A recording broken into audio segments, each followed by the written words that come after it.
G'day guys, hopefully you're all feeling fantastic today. We're getting into a requested video over on Patreon, over on the requested tier. This one is called The Fallen of World War II. Like I said, it was requested twice actually. Someone said it in the comment section. I think maybe it would have been the same person. Someone said it in the comment section over on YouTube on one of my other videos. I remember if it was a war movie that I was watching, I'm not too sure. And I think the same person came over to Patreon to request it. So we're going to get right into it, ladies and gentlemen. Let's do this. Hopefully you guys do enjoy. Let me know what you guys think of my reaction. Like I said, let's do it. It's requested. I'm going to get into it. The average lifespan of an American is 80 years. And an 80-year-old today was 10 when World War II ended, 4 when it began. A soldier who saw battle would have to be in his late 80s, at least today. Generals, political leaders, the decision makers of the war, few are still with us. And over the past few decades, we've seen authors and filmmakers rush to capture stories from survivors before this connection of memory is lost.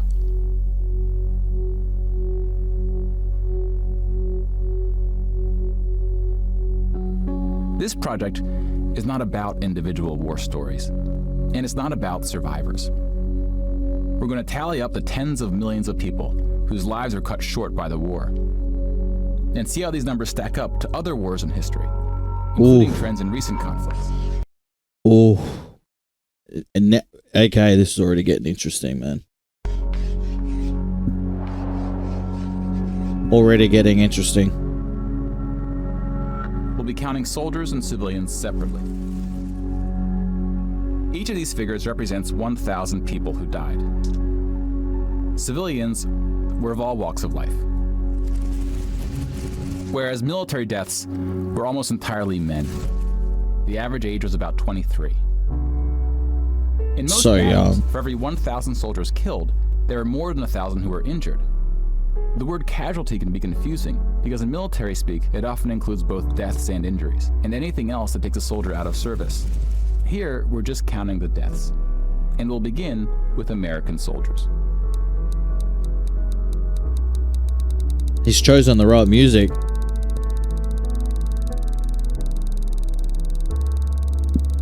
Over 400,000 died. Most of the deaths occurred in the European theater, fighting the Nazis. And about a quarter were in the Pacific, fighting the Japanese. When you put them on the timeline, you see that casualties were the heaviest at the end of the war. The war began on September 1st, 1939. But the US wasn't willing to join the fight until Pearl Harbor, 2 years in. The deaths increased drastically on D-Day, when the Allies invaded Normandy. One of the most tragic moments of the war was on D-Day at Omaha Beach, where 2,500 Americans fell. So about the same number of US soldiers died on this single beach landing as the entire 13 years of the recent war in Afghanistan. Wow. The bloodiest battle in the Pacific was Okinawa, which lasted 82 days, during which 12,500 Americans died. That's almost enough to feel some sporting events, like, for example, basketball arenas in America. That's 82 days. That's all it took. About 5,000 of these deaths were at sea from kamikaze attacks. Now let's look at some other countries, starting with Europe. Kamikaze, man. Germany started World War II when it invaded Poland. Poland ultimately lost 200,000 soldiers in the war. Most died after the invasion while the country was occupied by Germany and the Soviet Union. Germany, meanwhile, lost just 16,000 in the invasion of Poland. The Nazis went on to invade and conquer other countries, including Denmark, Belgium, the Netherlands, France, Greece, and Yugoslavia. France surrendered, but after losing 92,000 soldiers in the Battle of France. Over 200,000 ultimately fell, which includes deaths in POW camps, French colonies, and other fighting. Yugoslavia suffered almost 500,000 military deaths. The initial invasion brought relatively few casualties on both sides, but the deaths mounted under Nazi occupation due to guerrilla fighting, civil conflict, and mass executions.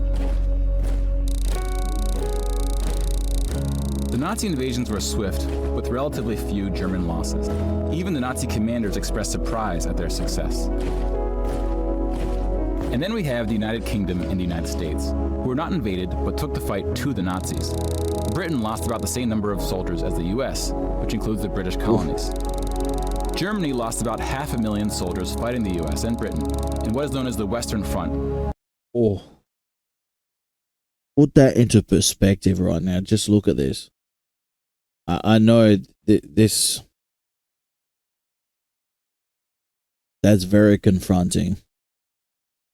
Which took place in France and Belgium.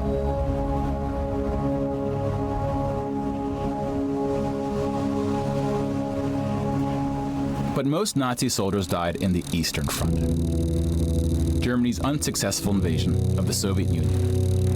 The numbers are staggering. The most famous battle of the Eastern Front, and perhaps the turning point of the European war, was Stalingrad. The German 6th Army successfully took Stalingrad, but then got surrounded by the Soviets and cut off from food and ammunition. 500,000 Nazis would ultimately die in Stalingrad. Another 100,000 were taken prisoner, of which 6,000 would ever return. POWs had a low survival rate throughout World War II, and it was particularly grim in the East. When you include these POWs, roughly the same number of Germans died in Stalingrad as all the Western Front fighting against France, the UK, and the US. And though Stalingrad was a victory for the Soviets, they suffered almost twice as many losses as Germany.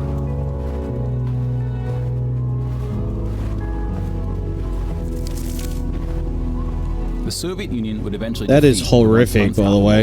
That's horrific. Killing 2.3 million Nazi soldiers. Wow. But winning the war... See, him putting it into perspective like this, it's okay for people to say the numbers, yeah. I know this doesn't reflect it, but seeing it graphically in a chart like this is just... I'm perplexed. I do not know what to say. So many different emotions. Came at a cost.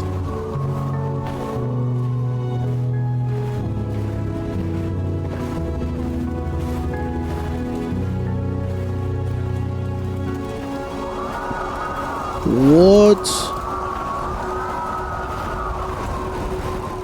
Are you kidding me?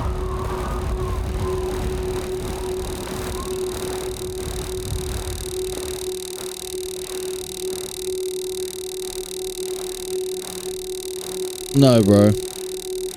That is ridiculous.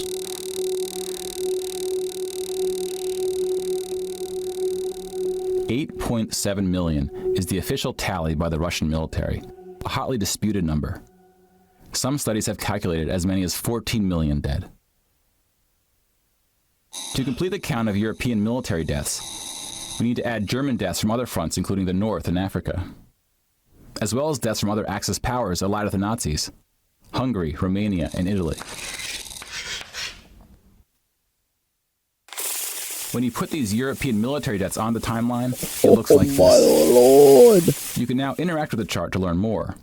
Pause the narration if you would like more time.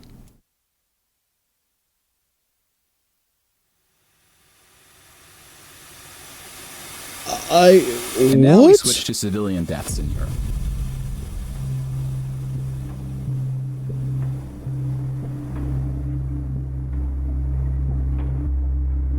Six million Jewish people were killed in the Holocaust.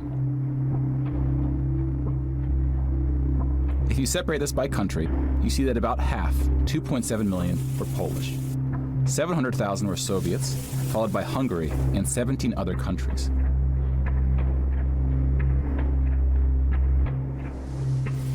Wow. Broken down another way, about half of the 6 million were killed in the concentration camps. Over 1 million died in Auschwitz. Most were killed in the gas chambers. Others died from starvation, exhaustion, disease, and other forms of execution.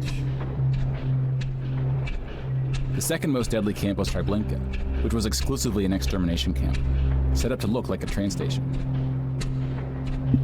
Mobile killing groups killed 1.4 million Jews.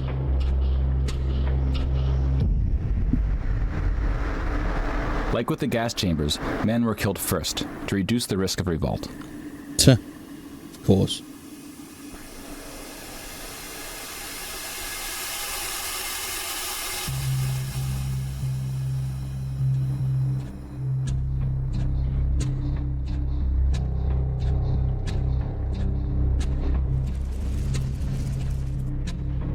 The Holocaust also includes non-Jewish deaths.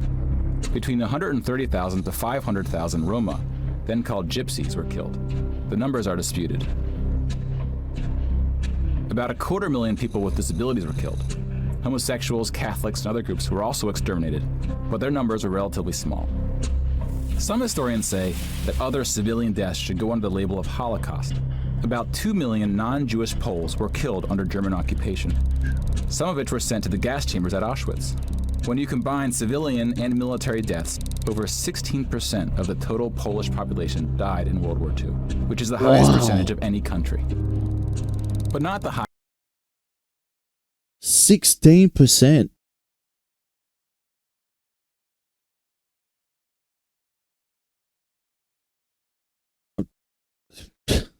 Dude.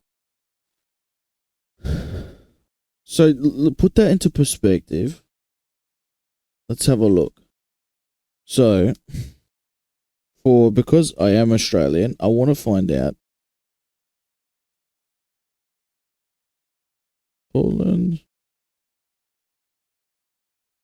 Poland's population is 36 million.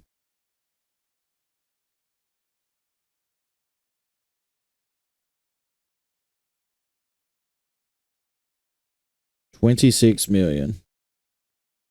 So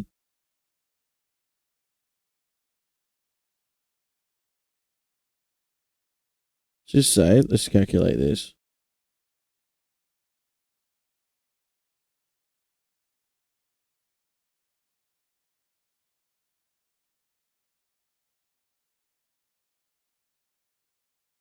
All right.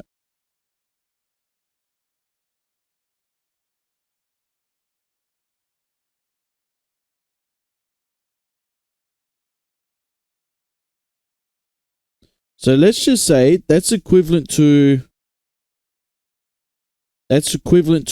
Australia. Let's have a look. Let me just, before I say it,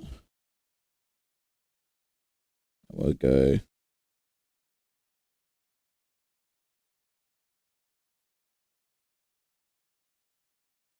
So that's equivalent to Australia reducing from 26 million to about 21 million, let's just say, yeah?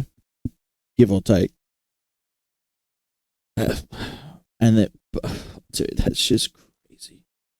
That's crazy stuff, man. That is crazy stuff. Yeah, about 21 million 500,000. Highest in total death count. The Soviet Union again tops that list, losing at least as many civilians as it did soldiers, somewhere between 10 and 20 million. A particularly dark moment for the Soviet Union was the siege of Leningrad. 10 to 20 million. That's almost Australia's population, by the way, just to let you guys know. And back then, that would have been Australia's population, just to let you guys know. St. Petersburg. German forces surrounded Leningrad before civilians could be evacuated. Supplies, including food, were cut off for 2.5 years. 1.5 million people died as a result, mostly from starvation, mostly civilians. At the end of this video, we're going to see a total of everyone that died, including everyone that died. Stalin's cruelty towards his own people is partly responsible for these numbers. He often didn't allow civilians to evacuate from cities, thinking it would cause the soldiers protecting them to fight harder. About 1 million Soviets died in Stalin's own labor camps, called the Gulag. Just about every country suffered civilian losses, especially countries who were invaded. While many died as a result of so-called collateral damage, the biggest numbers occurred when it was no accident. Civilians were exterminated, purposely fired upon or bombed, used as human shields, or intentionally deprived of food. The intentional killing of civilians was done by most warring parties, including the United Kingdom and the United States. Wow. The United Kingdom was spared of a land invasion, but still lost 60,000 civilians, largely from German air raids or blitzes, often directed at civilian population centers. The UK did the same to German cities at a much greater magnitude, causing about 10 times the number of deaths. Oh. But most German civilian deaths came from the ground at the late stage of the war. When the Nazi regime collapsed, civilians living in occupied regions had to desperately flee from the advancing Soviet army. Rapes were widespread, and death estimates ranged from 600,000 to 3 million.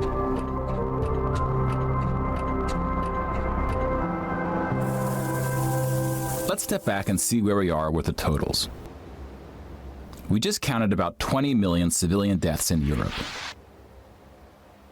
If you add this to the European military deaths we already covered, it brings us to over 40 million. Oh. Then we have the Asian theater. Here we see the vast majority of military deaths in Asia came from China and Japan. On the civilian side, about 6 million deaths from China, Indonesia, Korea, Indochina, and the Philippines can be attributed to Japanese war crimes, which are sometimes compared to the Nazi atrocities due to the sheer scale of the cruelty. China had the second highest death count after the Soviet Union. And like the Soviets, the Chinese government demonstrated a stunning willingness to sacrifice its own people. Chinese nationalists opened the dike at the Yellow River, hoping the flood would halt the Japanese advance. 500,000 Chinese civilians or more were killed, which is 2 or 3 times the number who died in all countries in the 2004 Asian tsunamis. Put that. But the invasion of China only cost Japan into perspective right there. soldiers. Most were killed fighting the US and allies in the Pacific War. A significant portion of Japanese civilian deaths were caused by American firebombing and the 2 nuclear attacks. Contrary to official US statements, these airstrikes were directed at civilian populations, not military targets. When you add all the deaths outside Europe, it brings us to a grand total of 70 million for the war, give or take depending on who's counting and what civilian deaths get included. So this is more people died in World War II. Like, why did you request this, man? All these emotions running through my head, and man, than in any other war in history. It breaks your heart. It honestly, it breaks your heart. It breaks your heart seeing all this. It truly does. To think about there was no need for it, and like that's all I'm explaining to you right now. I just putting it into a chart form like this, it's just blow my mind. For comparison, here are 20 or so of the very worst wars and atrocities we have on record. Some of these are more of atrocities than wars, but we've seen how that distinction can get blurry. Some of these spanned across centuries. World War II had the highest body count, and it all happened in just 6 years. The world's population has grown significantly since the earliest atrocities on this list. If you want to compare them in terms of what percentage of the world died, we can adjust the chart to look like this. See? This rough approximation tells us there may have been more devastating wars before World War II, proportionally speaking.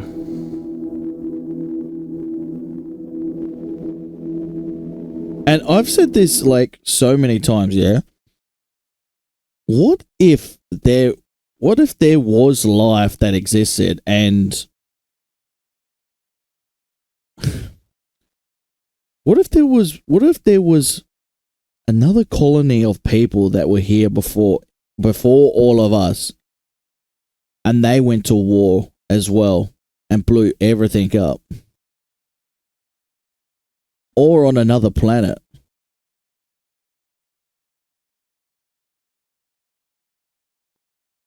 You know what I mean? Like this stuff is just incredible, man. Like, it's incredible. It's incredible to think about all these sorts of things. I'm so open-minded with everything, it's ridiculous. It's ridiculous.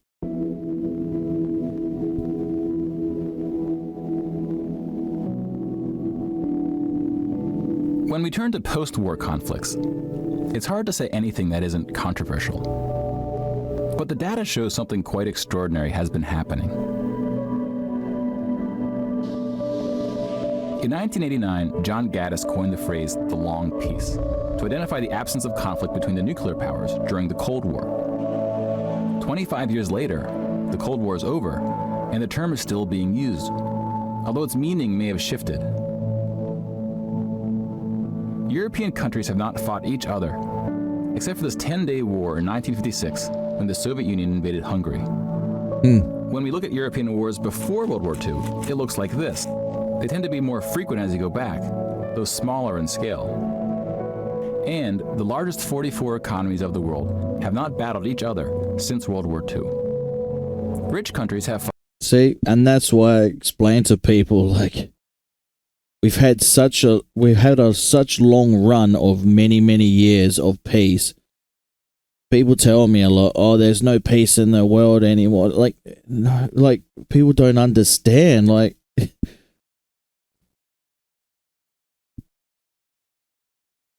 what we're living in now is nothing compared to 80 plus years ago, even longer.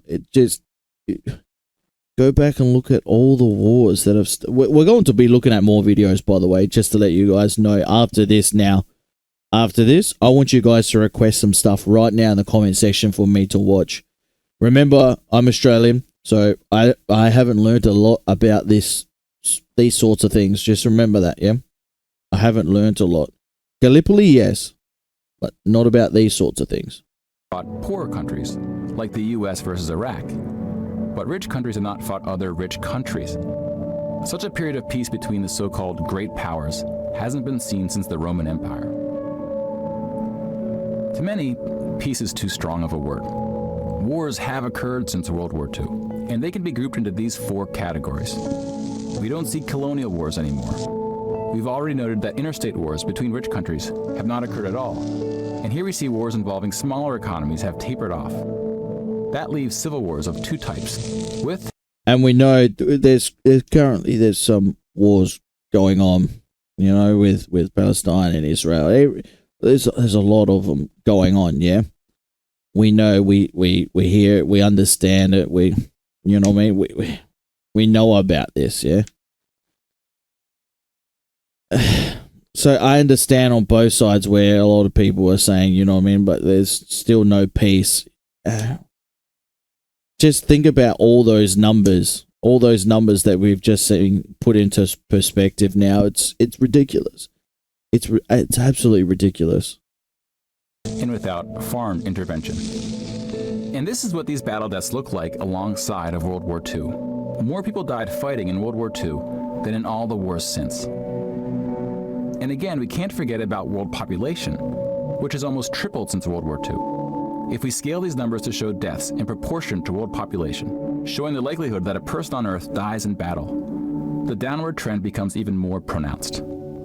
Now, this isn't to infer anything about why this trend is occurring. I'd like to see it now, though, in 2025. I would like to see this now in 2025. Because right now he's painting a picture that it's just too good, yeah? And this was, what, 9 years ago, this video? 10 years ago? Discussion for another day.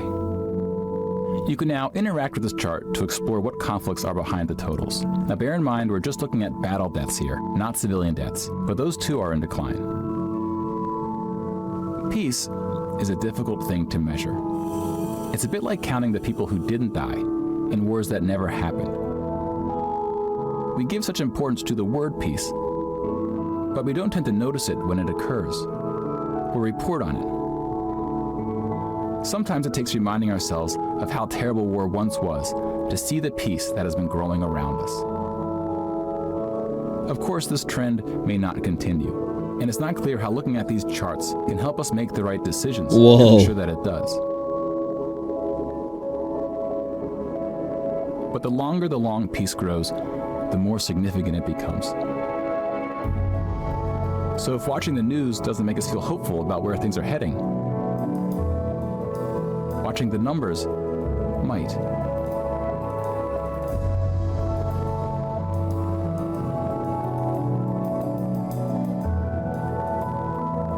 And you know what?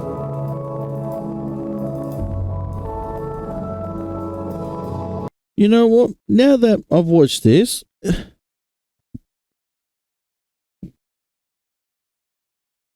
I feel at any moment we're on the brink of it. Yeah, we can be on the brink of it. There's signs of it there happening. Another one, World War III. There's signs of it. There truly is.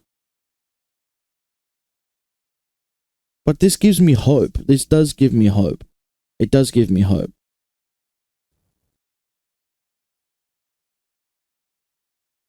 It also seeing that good always prevails. And care what anyone says over time, it happens. Good always prevails. It truly does. Good always shines in the end. In the end. May not happen now, may not happen a month, may not happen years. It may happen at the end of your life cycle or towards the end of your life cycle. But good always prevails. It truly does. I believe it 100%. Good always prevails. Always. This just, seeing that chart, there was a period where, before everything started happening in the last few years, where it was like a glory period, yeah? And I speak to people about this a lot, where it felt like everything was under control. Something went wrong. Something went wrong where we decided to project a lot of hatred towards each other, and it created a lot of angst, and it created a lot of anxious and people filled with anxiety. And I can't pinpoint any one thing that happened for it to be like this, but we had this period of time where everyone got along. Everyone was getting along. And something, even like, I know a lot of stuff has been hidden over the last few years, but you could say over the last 20 years, like before, well,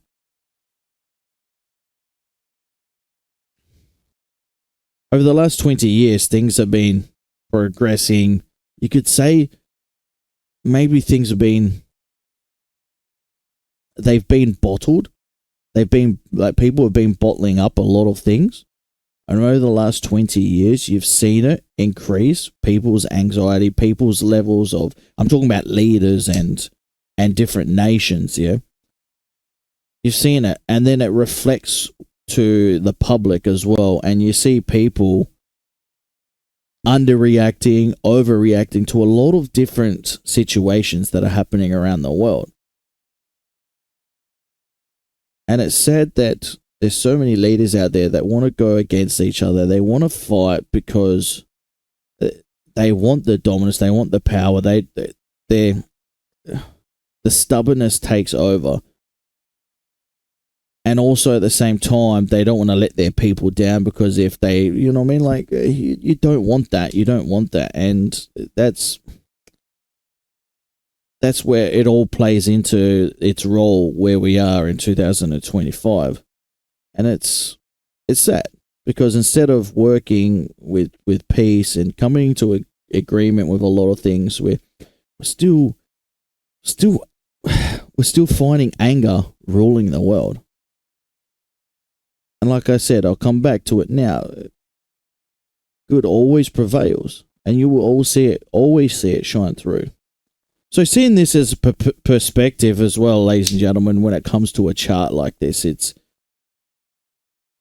I know it doesn't do it justice for seeing it as numbers, but it seeing it like this actually brings me hope. It truly does. It truly does. I hope things continue for the next 100 years where there's some peace and we continue to see peace and people develop peace with other countries. I hope to see that. I hope to see us develop peace with other people. It's just sad to see. It truly is. It truly is. I hope we're not seeing a start of what we saw at the beginning there with that. Essentially, the graph. We saw it. It was nothing. And then all of a sudden, you know what I mean? There was like little different wars here, you know what I mean? Like eternally and